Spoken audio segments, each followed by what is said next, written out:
preserving their food. It's a lot easier. I don't know why everyone doesn't do that. I would say the reason we don't do it over canning anymore is we got so many options now. We don't eat like this no more. You know, we're all wanting to get back to eating this way. The fermentation, it won't last quite as long as canning it. When you can it, you know, it'll last at least 2 years. I've had stuff I've canned that lasted 4 or 5 years. Fermentation, though, it'll last for a few months, a year, but it's got to be eat up. So if we was eating that every day, and that was our grocery store, and we was living like that, I would think this would be the way to go because it's so much easier. And then this time of the year it's so hot, trying to can inside the house, you burn your house up, all that heat. And this doesn't require no heat. So that's one reason we want to talk about it today, because it's just a quick, simple way. And if you ain't got time, it don't take just a few minutes actually to do it. We're you know, just canning to get 12 jars of something canned, man, that's 12 hours of work. Time to get it cooked, can wagon. But got something to. I mean, you can find this stuff all over the web and everything, different ideas, but it's basically all the same thing. But what's the benefits of it? There's a lot better health benefits in this than there are in canning, because you got all the microbes and all that's doing its thing and growing in there, so it's better for the gut and all. But it improves the digestive health in your body and all. It's easier to digest, and which the probiotics produced during fermentation can help restore the balance of friendly bacteria in your gut, and may alleviate some of the digestive problems. So I don't know about y'all, but heartburn is something that I have dealt with a lot, and when I got a real bad heartburn, and that's the reflux, something terrible. My go-to is baking soda and vinegar, which vinegar is basically the same thing. It's a fermented product and all. It will knock it out like that right there. I mean, the worst. When it's up here, if I do that, it's gone. And it's to do with the fermentation and all in it, and it works very well. So if we eat like this every day, we naturally got that in there, and it helps with that kind of stuff and all. And it does, man. I've proven that so many times. And if you're nauseous at your stomach, with the baking soda in it and a little shot of that, like a quarter of a spoon of baking soda and then an ounce shot of vinegar, drink it, it'll knock nausea. It'll wipe it out. Especially if it's anything from you eat something that makes you not feel good, man, that'll knock it out. For me, it knocks it out every single time. It's like a miracle drug. When I go to do that, it's because I'm desperate for relief. Yeah. I get to the point where I do the apple cider vinegar in the morning, every morning, just for overall gut health throughout the day. You know, if you I haven't done it today, you can do. if you do it ritually every day, my brother used to always argue with me on this stuff. He's like, "Oh, I don't know." I told him, I said, "Just try it. Just try it for a while. Don't expect nothing out of it. And then in a few months from now, tell me if I'm wrong." And he did. He tried it, and he was amazed at what it done. I mean, it'll get rid of that spare tire. It'll wipe that out. But it flushes off. Yeah. Well, you want apple cider vinegar with a mother. Yeah, with a mother, as in my mama. Oh, the real thing, the stuff that's floating around in it. Yeah, we'll have gobbledygook, so it's not bad. That's good. What is that? Yeah. You tell us what that is. It's called a SCOBY. SCOBY. There you go. That's the word. It's the symbiotic relationship between bacteria and yeast. And so what you're seeing is that what they make together, bacteria and yeast make that kind of like gloop look. So if you see a glass of apple cider or vinegar that you're looking at, make sure it's the one that you want. Look at the bottom of it. If it has that stuff that's floating around, you can shake it. That's the mother. You know that's the good stuff. Biggs or Bragg's or Bragg's, Bragg's yeah. is I got something in there right now that's that mother all in it. It's like, am I really gonna drink that? Yeah. I do, because I know it, but a lot of people look at that and think, man, that thing went bad. I ain't drinking that. That's the good stuff. That's the good stuff. It works. But the reason we have to drink that is because we're not eating that. So I'll let you go back at it. If we're practicing this and eating it, we won't have to do them practices. Yeah, like you don't that. have to do the other part. But you put the baking soda in there with it and all, and it gets in and it cleans out. Okay, what this is right here, I got rid of this a few years ago by doing this, but I've gotten back to eating, this busy. Even practicing this the way we do, it's still almost impossible to do it every day, to eat like we need to. It's hard. We get busy, we're in a hurry, we don't got time to cook, we'll get stuff, whatever. But it's our GMOs and everything, and what happens is, like the corn. Let's just take corn for instance, because almost everything we've got anymore is that corn there. And it being GMO and all, when the bug gets on it out in the field, it's made to do this. So the GMOs are prepared against predators from eating it. So when the corn grows up and the worm gets on the corn and starts eating that corn, it'll look at it and it'll be like, well, this looks like corn, and this tastes like corn. This ain't corn. It goes on. So the bugs, the pests, don't eat it. That's why they get a crop. They don't have to worry about the pests. Okay, now when we get it, it goes to the market and we get it and it gets in our body's like, they don't look like corn, smell like corn, taste like corn. This ain't corn. It doesn't know what to do with it. So it just stores it to the side. Which is, I'm getting off the class here, but this is where our problems come from.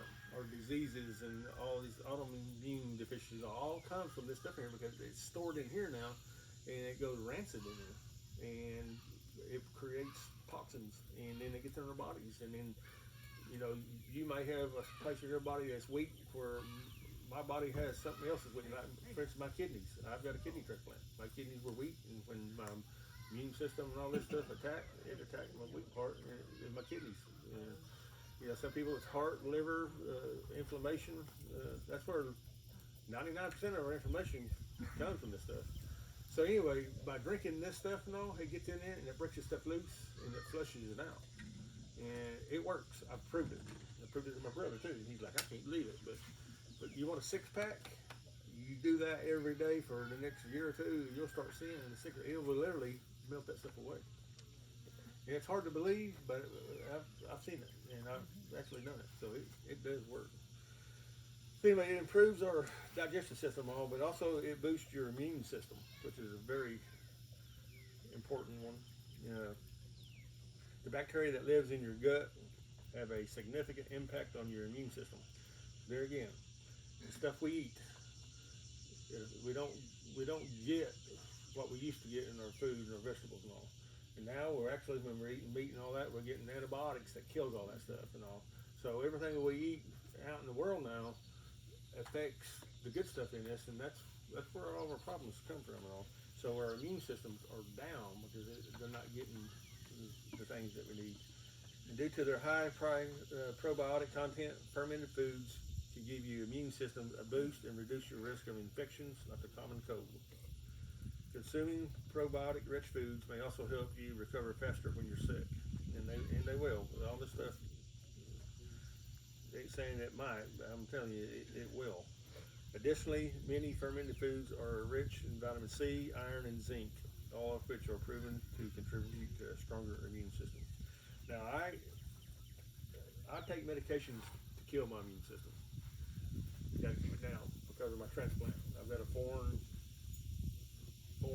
piece of body in me now, and my body sees that. It's just like getting a thorn. When you get a thorn in you, your body will attack that, and seeing and the infection, the pus and all is actually it fighting it, and your body's sending everything to that to get rid of it. Okay, same thing when you get when I get a kidney, it's the same thing. My body knows it's not mine. It sends everything to kill it and to get rid of it. Well, I got to keep my immune system down. I'm not supposed to be doing half of this stuff. My doctors. No. You can't do this now because I can't have an immune system. I do it anyway. And my specialist, my kidney specialist, he comes out to the farm after seeing me and how well I've done in my radiation doctor and all. They've asked me, what do you do? And I'm like, what do you mean what I do? And they're like, what kind of lifestyle you live? Because you come through this stronger than anyone we've ever seen. You've done things that they say can't be done, this and that and all. So anyway, they come out and see, and walking across the yard right here with my kidney specialist, he's looking around. He said, Bob, he said, this is why you're so strong. You're so healthy. He said, this is why you recovered and all. He said, do not stop what you're doing. So I do this stuff, even though I'm taking this medication and all, but I hardly ever, I don't know that I've really ever had the flu, but I don't hardly get colds. I don't get sick like the average person does. You know, and then you throw the kidney transplant on top of the medication I take, and I still don't get sick like the average person does. And it's all to do with what I do, how I do live out here, what I eat. I eat just enough to counterbalance that McDonald's every now and then, which has been way more recently than it should be. But it'll keep you, you know, the common colds and all. It'll fight it off. It'll just make you a lot more resistant against that. Plus, I did catch the COVID, and I didn't take the shot, and which my doctors were very unhappy with me about. But then they did come back and say after I recovered and all, they're like, I can't believe you're alive. And I'm like, well, I'm talking to you, so there again, I proved you wrong again. So this stuff does work, you know. And part of what got me on this, I mean, I've always liked gardening, and as a kid, we always had gardens we raised, and I was fortunate to have a family, a great grandmother and great aunt, and then my grandmother and mom that was all into canning and all that taught me that. So, you know, I come from a family that actually lived it and done it. But it wasn't until I got sick with this kidney transplant and all that I really started digging in and really started getting serious about it. You know, so I do know that it does work. Makes food easier to digest, which we kind of already talked about that. Fermentation helps break down nutrients in food, making them easier to digest than their unfermented counterparts. For example, lactose, the natural sugar in milk, is broken down during fermentation into simpler sugars, glucose, and what's that? Galactose? Oh, lactose. It's just another glucose. As a result, these with lactose intolerance are generally fine eating fermented dairy like kefir and yogurt. Okay, I've gotten to a place in age now where milk hurts me to drink it. It gives me a bellyache, and it's the lactose on it. But yogurt and all, I can. And once it's fermented and broke down and all, it's easier to digest than what I do. And I love yogurt, and it doesn't bother me. But it breaks it down, where everything's easier to digest. Plus, fermentation helps break down and destroy anti-nutrients such as phytates and lectins. And I know lectins are bad for you. I don't know what that other one is. Which are compounds found in seeds, nuts, grains, and legumes that interfere with the nutrient absorption. Therefore, consuming fermented beans or legumes like tempeh increases the absorption of beneficial nutrients, making them more nutrition than unfermented alternatives. Kind of like the aquaponics would do. You got to give them plants the right thing, the right amount of things like calcium, different things. If they don't get the right nutrients, it blocks the cells where they can't pull it up. So basically, it's the same thing. It gets our body in a position to where we can absorb it.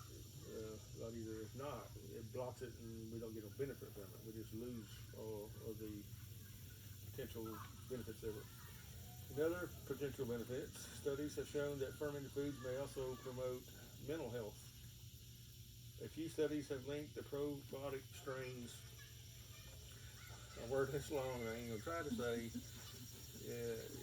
symptoms of anxiety and depression. Both probiotics are found in fermented foods. Both of these things, y'all can look at this in a little bit, but there's two different compounds in here that they found in this that helps with the mind and anxiety. Weight loss is another thing that benefits. While more research is needed, some studies have found links between certain probiotic strains, including the same things up above, and a you need to be reading this because you know, yeah, say that. Lactobacillus. Yeah, lactobacillus. And weight loss and decreased belly fat. Okay, that's back to what I was talking about a while ago in the vinegar and all. It just dissolves it. It just melts it out, and you know, first few days it's rough because you're running back and forth to the bathroom. But I tell you, you'll be surprised at how much stuff in the body that alone just flushes out. And how much you Yep. start to crave it. Huh? And how much you actually start to crave Start it. to crave it. Mm-hmm. And when I first started that, when I first got serious about that and really was on it literally, I bet you I lost 15 pounds in the first 2 weeks just by drinking that. Yeah. Not doing anything. Yeah. Seriously. No. Seriously. So what is it a quarter tablespoon of baking soda? And then how much of like the rags? About a shot, just a shot. About an ounce. I don't measure it out, but a half ounce of vinegar, apple cider. It's the Bragg's organic with the mother in it that you own. But I just put a dose of that in there, then I put a Shot glass? about a shot Mix glass. it? But no, you put some warm water with it. It's easier to drink. Yeah. That's pretty stout that other way. Yeah. Yeah, and if you don't dilute it a little bit, it'll hurt you for a minute, Okay. that Yeah, solid vinegar going down. So putting a little bit of water with it can help that. Like another ounce of water or like 2 ounces? A couple ounces of water. Yeah. Do 1 part of this other stuff to 2 parts of water. Okay. I mean, you'll figure out where your level's at. I'll try that. Hey, don't give up on it. Stick with it. I promise you. Mhm. I promise you, it works. It will. One day you'll be like, wow. God took care of it. By the time you think, man, this Jack ain't it up. doing nothing, just keep on doing it because it'll make that turn and it works. I do it in the morning. I was gonna say Yeah, do it in the morning morning. or night. Okay. Do it in the morning because you do it at night. Unless you need to wake up at 2 a.m. Yeah, do it at night. You'll wake up like, hey, I gotta pee. Oh, dang, apple cider vinegar. Mm-hmm. But I'm awake. Yeah, but do it first thing in the morning when you first get up. That's the best time to do it. That's And, while my coffee's brewing. you'll get like I'll get tasty. the same coffee cup I'm getting ready to use. I feel about halfway up with just, room temperature water / I like to put. I done put it down about and I'm done. a quarter of a spoon of baking soda, and then I'll put a good shot of vinegar in there, and then I'll fill my cup up with warm water. But I like to be able to get it down in 1 or 2 swallows. Yeah. It's what I like to do. Yeah, But you will get to where you crave it. It'll give body you wants energy. Like your body knows what it wants. Yeah, it'll kind of get you alert. It's amazing how well that works. and I It use it as a warms you, too. preemptive strike before Mexican food. So I'll You're I'll go ahead and drink it before, and it keeps my heartburn down. It works. It's real good. And then there's heart health. Fermented foods have been associated with a lower risk of heart disease. Probiotics may also modestly reduce blood pressure and help total and bad LDL cholesterol. And it'll help flush the cholesterol out of your system. So the summary here is fermented foods have been associated with several positive health effects, including improved digestive health, stronger immunity, and increased availability of beneficial nutrients. Not only does it enhance food preservation, but eating fermented foods can also boost the number of beneficial bacteria or probiotics in your gut. Probiotics are associated with a variety of health benefits, including improved digestion, better immunity, and even increased weight loss again. Okay, now there are some bad side effects that you can find on there, but they don't really apply. They're not. I guess they got. If she's going to the bathroom, that's fine. They have to disclose that because I imagine somebody probably got crazy on it, and that's all they eat. Yeah. You don't just, that's not all. You don't want to just eat that and nothing else. I mean, because you're putting an acid in, and too much of it, you could burn the gut. But, Bowen.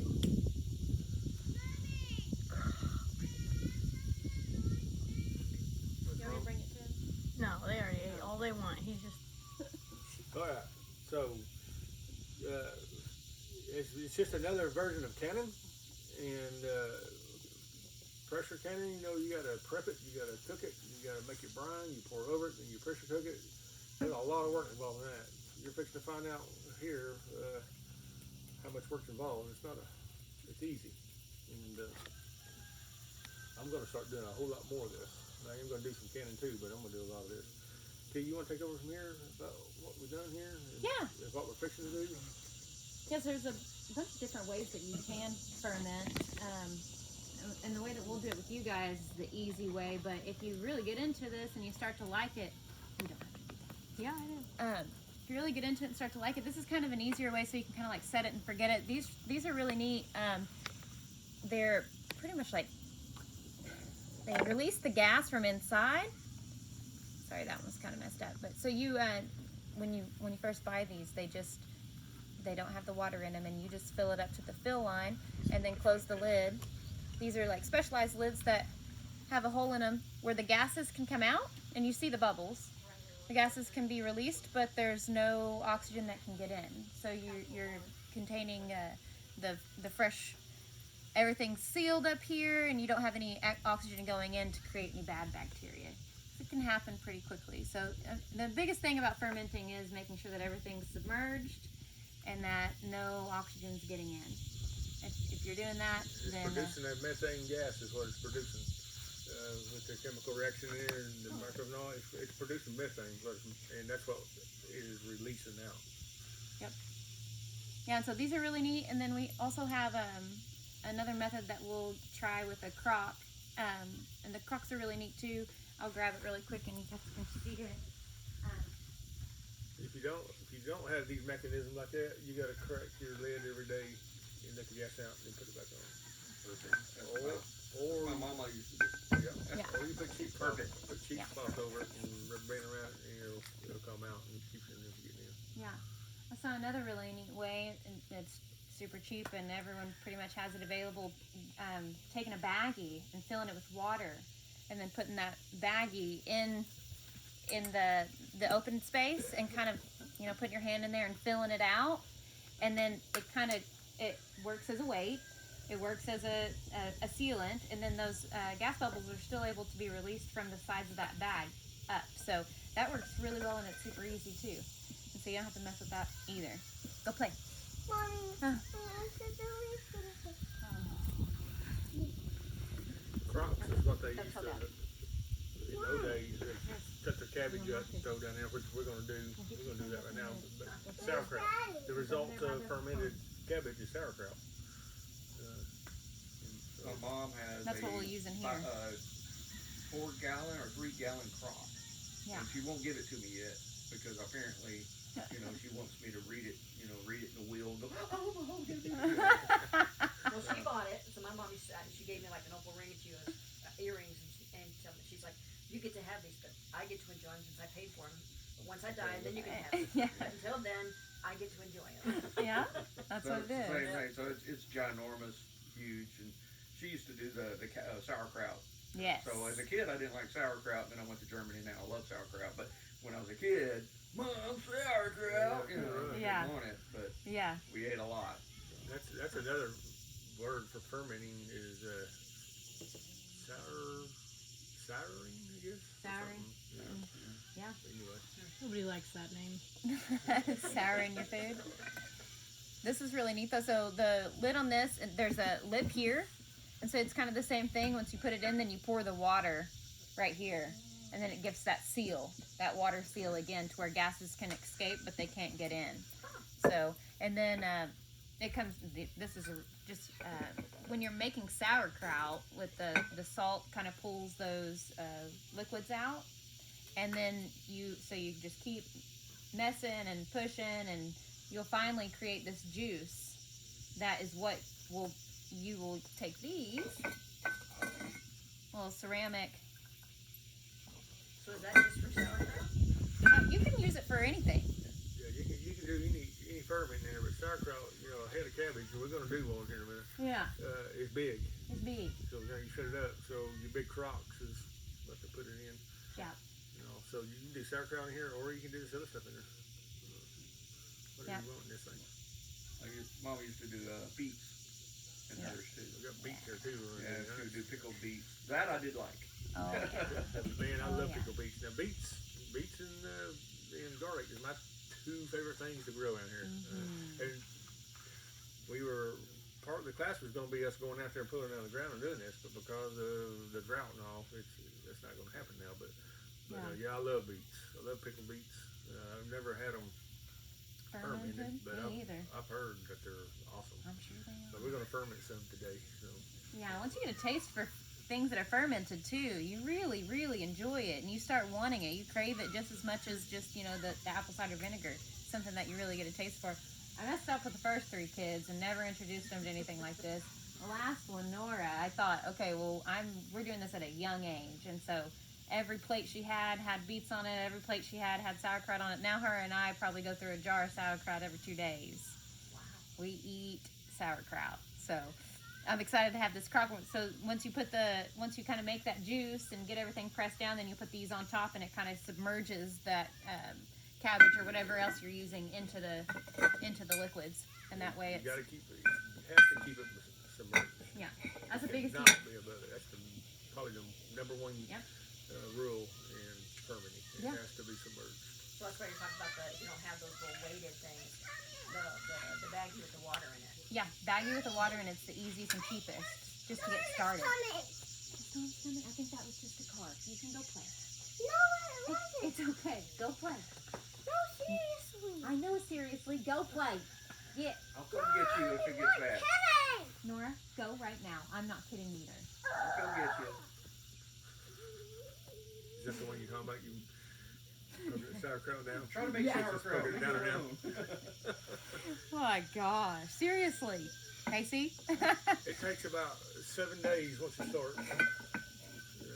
It needs to do its thing for 7 days before you actually start getting the product. Can you start eating it at 7 days? Oh yeah. Oh yeah. Cut It's, it at it's pretty- 7 and then it really- 7 to 12. Right. And then yeah. You just put it it I aside. don't know why I remember that. And it just gets better. You Yeah. got it in there, it's just coming back. But then it gets better and better with time too, though. I mean, It does. it just keeps going. and all Yeah. that. But you got to give it 7 days so before you. How much time is too much time? Well, I mean, there are things that I let go for 4 to 6 weeks. Some of my sauerkrauts and stuff. It really depends. Like how fermented do you want it, right? So as long as it's submerged and nothing's growing, Okay. you're good. How long do you ferment your fish heads? 6 months. Fish. 6 months. And you'd be surprised at how pleasant that is after 6 months. No. I would Yeah. not believe it is until she opened it up and let me smell of it. Yeah. It's like, It smells like I'd be there. smells like a fancy ferment. fish sauce. now you can ferment anything. So do you make your own soy sauce?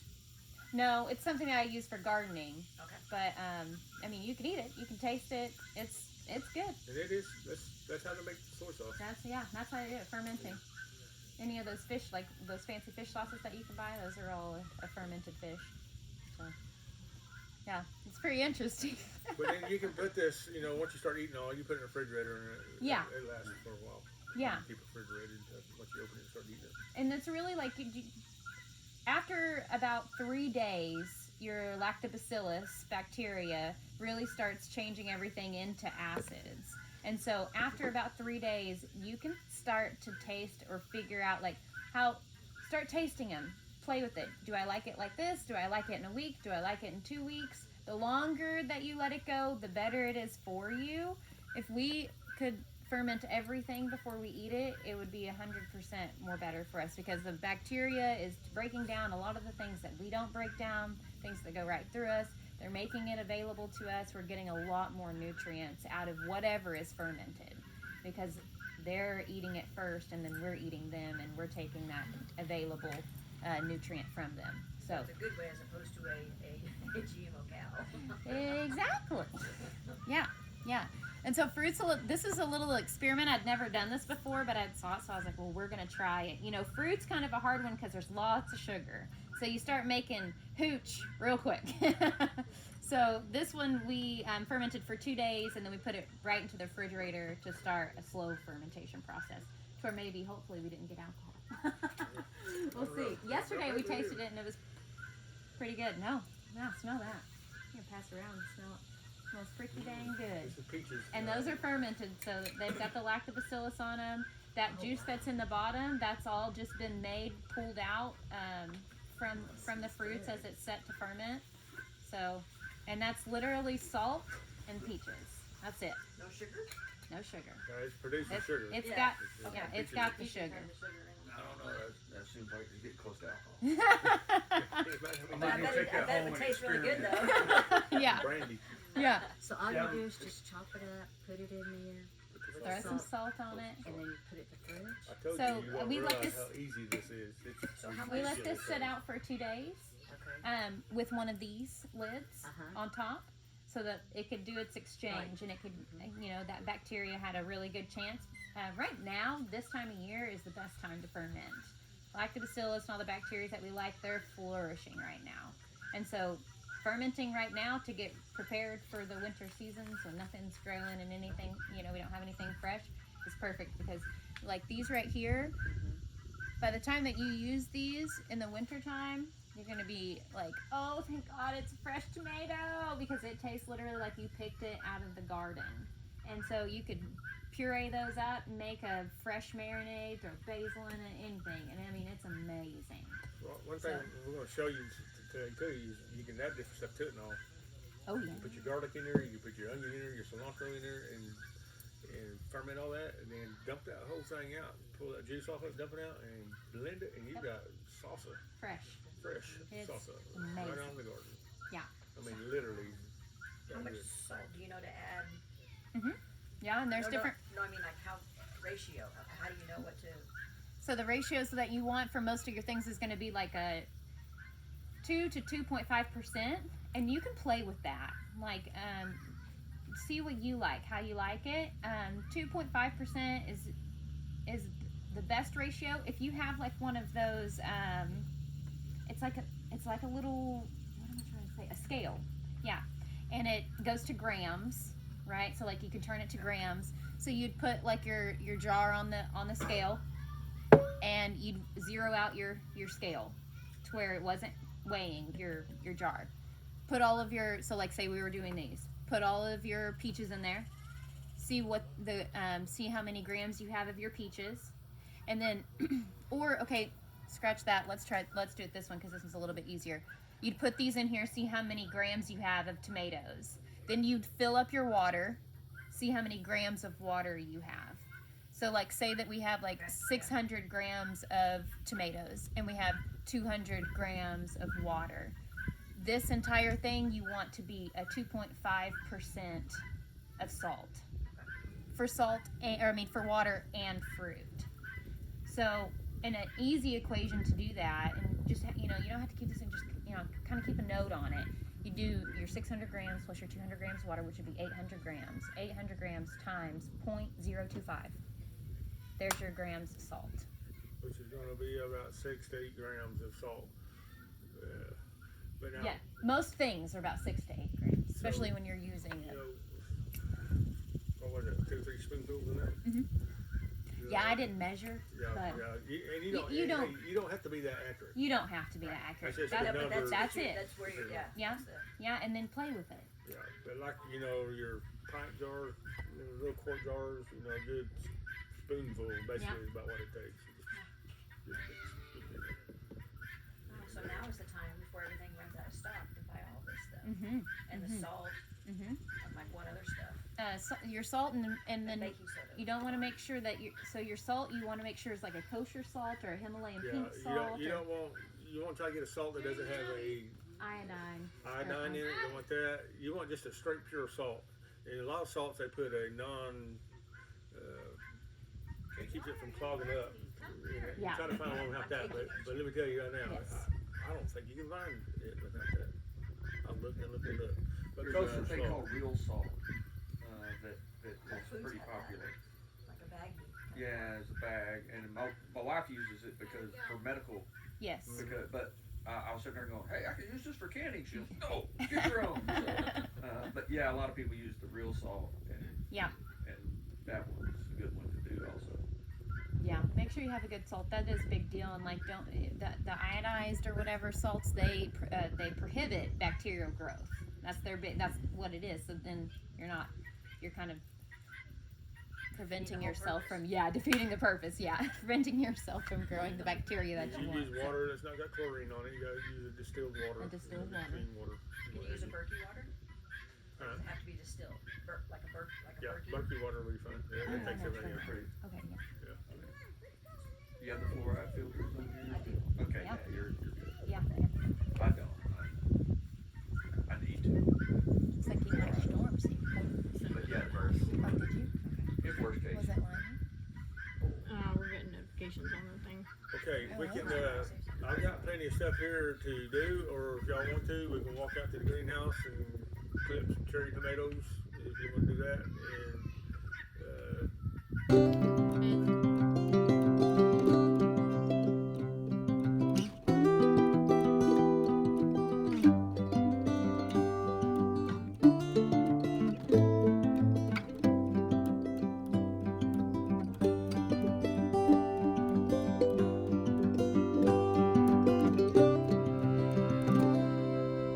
I've got water over here, and a bottle of water we're going to use for our water. It's good clean water.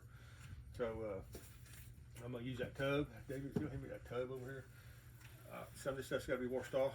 I'll wash it off in this tub and with the water.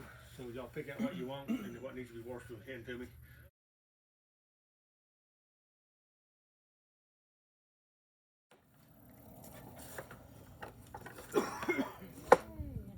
You are an American. Yep. It's Earth Day. Okay, so what we've done is we chose our vegetables in different varieties of things and cut it up and put it in our jars. I've got a tomato, cilantro, basil, and onion mix here. So when it's ready to go, I'll just go and dump that out and blend it and make me a salsa on that jar right there when we're done. And then sweet peppers, onions, thyme, and some herbs and that. And then we got carrots and beets, and then everyone's kind of got a mixture, different mixtures of everything. So at this point, we're ready to start putting our salt and our waters in. Okay. And remember, we got to be sure and keep enough room to keep everything submerged. Okay, is that too much? in Yours here? might be a little bit tall, maybe much? not. I think we're all right. Oh darn. Yeah, that's a good way to fix it. So do we put the water Okay, in first? so now what we're gonna do is go fill it up with water. Hey, do we want to put the water in first, or we want to put the salt in first and wash it down in there? Yeah. Let's put the salt in on top of it, and then we pour the water on top of it and wash Okay. it down in there. So, like T was saying, you know, the ratio's 2%, 2.5%. What we're gonna, I just pushed a little Well, goodie it's inside. kind of my fault. I messed it up yesterday. I just shoved it down in there. Tricky. So what we're gonna do, we're just gonna put, these are How'd it get rain in here? half pint, so it's not gonna take a whole lot. We're gonna put a half a teaspoon in them. T, you think half teaspoon is adequate for these little jars? Yes. I guess I'd not. say so. And what we're gonna do is just sprinkle it around on it.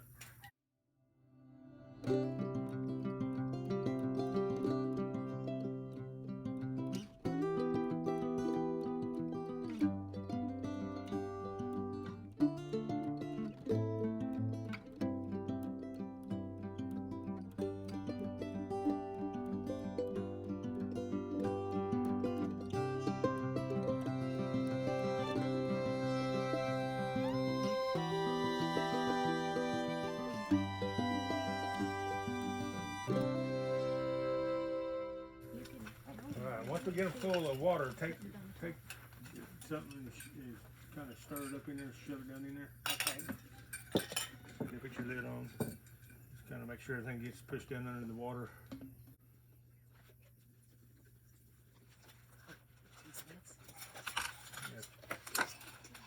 Fill that jar up when there ain't no air in the headspace.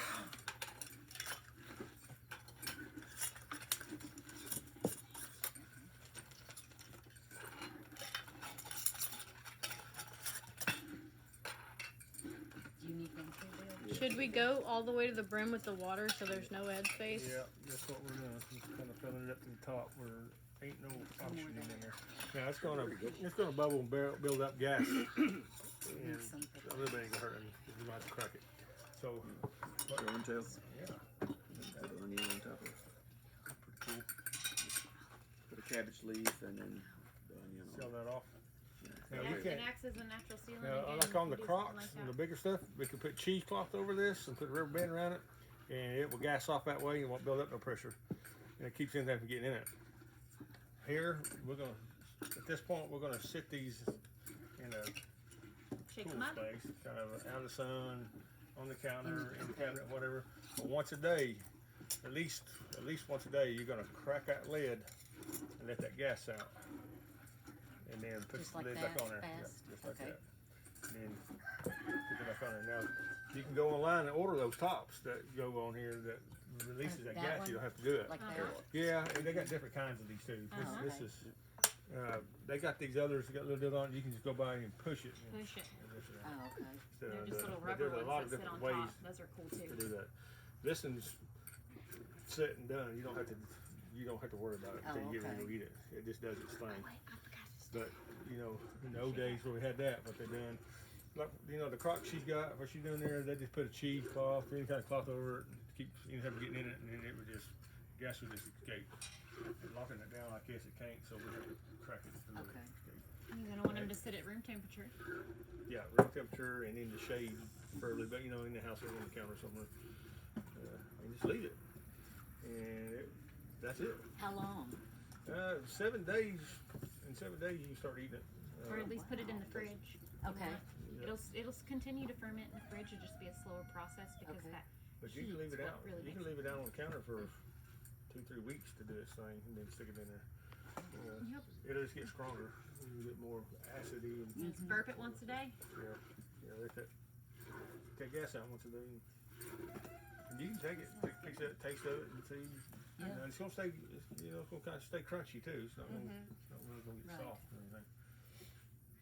But now you forget the bigger jars. You can do the whole tomatoes when you pull them out of the garden. Put the whole tomatoes in there, and you open it up in the refrigerator and pull your tomato out. And just like it's like picking it out of the garden.